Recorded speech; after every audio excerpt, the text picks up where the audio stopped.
समस्त को नमस्कार मो विनी स्वागत करुँच मो यूट्यूब चैनल गोटे नुआ भिडियो सांग मैंने केमती अच्छा समस्ते आशा करें समस्ते भले थे ईश्वर का आशीर्वाद सदा सर्वदा समस्त सहित रही था। तो सांग मैंने आज शनिवार ये तो पूरा लगातार 3 दिन ओषा पड़गला। बुधवार गणेश पूजा, बुधई ओषा, गुरुवार मोर तो गुरुवार, शुक्रवार पड़गला कल सोमनाथ व्रत, ता सहित आमर षष्ठी ओषा जोटा आम गाँव में कहूँ षठी ओषा।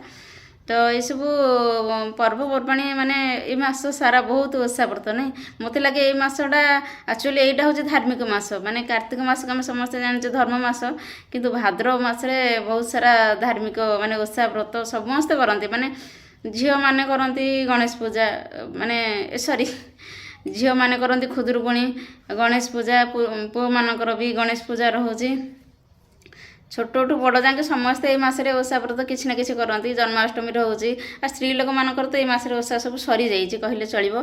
तो बहुत सारा ओषा व्रत ये मसरे हुए समस्ते किसी ना किसी करथांती धार्मिक कार्य किसी। तो सांग माने आज मेन कथा आपण मान सहित शेयर करुच्ची माटी वसुधा।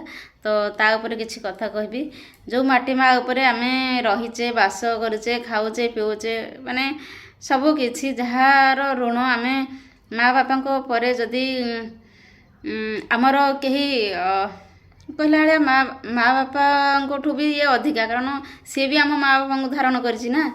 तो माटी ठू महान आउ किए अच्छी किंतु किछि मनीषकर किछि कथा मते हट करिछि जोटा कि मु बहुत से कथा को जो जिनस को मुझे समय भावे चिंता करे तार किसी गोटे मंजी कथा बाहर करे आ से कथाटा मुझे आपण मान सहित शेयर करुँची। तो मो कथा आपण मान केते ठीक लगे भूल लगे मु जानिनी तथापि आपण मान सहित शेयर करुँची। तो सांग मैंने कौन सी घर वास्तु हो कौन सी जगह उपर हो अन्य माने कौन करती ना किसी टिप्पणी दियंती से जगह भल नुह ये जगह खराब है सी सहबनी ये करबनी से करबनी।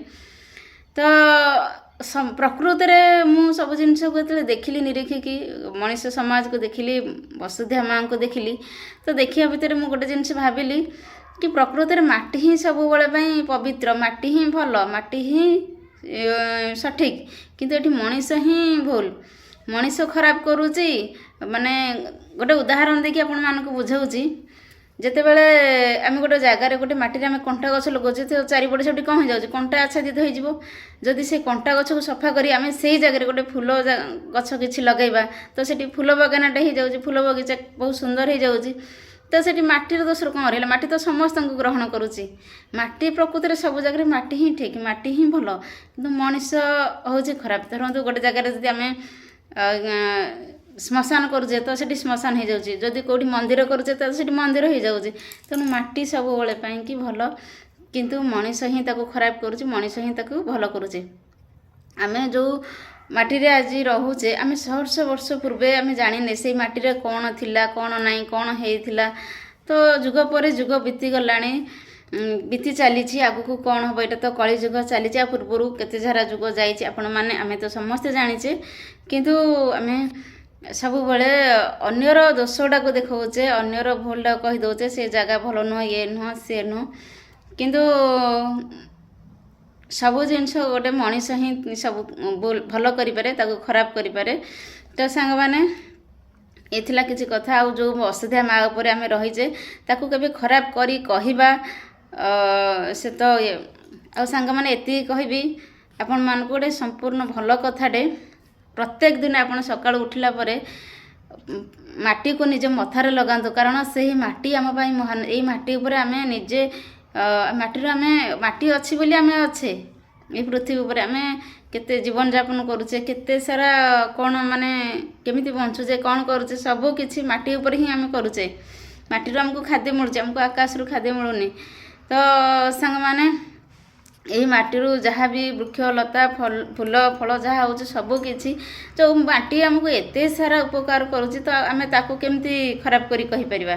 तेणु जो माने भी कौन सी माटी को निंदा करुछंती ସେ ମନ୍ଦିର ହେଉ କିମ୍ବା ଶ୍ମଶାନ ହେଉ ସବୁ ମାଟିର କିଛି ନା କିଛି ମହତ୍ତ୍ୱ ରହିଛି, ସବୁ ସ୍ଥାନର କିଛି ନା କିଛି ମହତ୍ତ୍ୱ କିଛି ନା କିଛି ଗୁରୁତ୍ୱ ରହିଛି। ତ ତାକୁ ଆମେ ସେସବୁକୁ ଆମେ ଗ୍ରହଣ କରିବାର ଅଛି, ଭଲକୁ ଖରାପକୁ ସବୁ ଜିନିଷକୁ ଆମେ ଯଦି ଆଦରି ନେବାର ଅଛି, ଗ୍ରହଣ କରିବାର ଅଛି, ନାହିଁ ଯେ ତାକୁ କୌଣସି ଇଏରେ ଆମେ ନିନ୍ଦା କରିବାର ଅଛି, କୌଣସି ଜାଗାକୁ ନିନ୍ଦା କରିବା ଅନୁଚିତ। ତ ସାଙ୍ଗମାନେ ଆଜି ଥିଲା ବସୁଧା ମା ଉପରେ କିଛି କଥା, ମୋର ମନର କଥା ମୁଁ ଆପଣମାନଙ୍କ ସହିତ ସେୟାର କଲି। ତ ସାଙ୍ଗମାନେ ଯଦି ଭିଡ଼ିଓ ଭଲ ଲାଗିଥାଏ ତ ପ୍ଲିଜ୍ ଲାଇକ୍ ସେୟାର ଆଣ୍ଡ ଚ୍ୟାନେଲକୁ ସବସ୍କ୍ରାଇବ୍ କରିଦେବେ। ରହିଲି ନମସ୍କାର। ସମସ୍ତେ ଭଲରେ ଥାଆନ୍ତୁ, ଖୁସିରେ ଥାଆନ୍ତୁ, ଭଗବାନ ସମସ୍ତଙ୍କର ମଙ୍ଗଳ କରୁଥାନ୍ତୁ।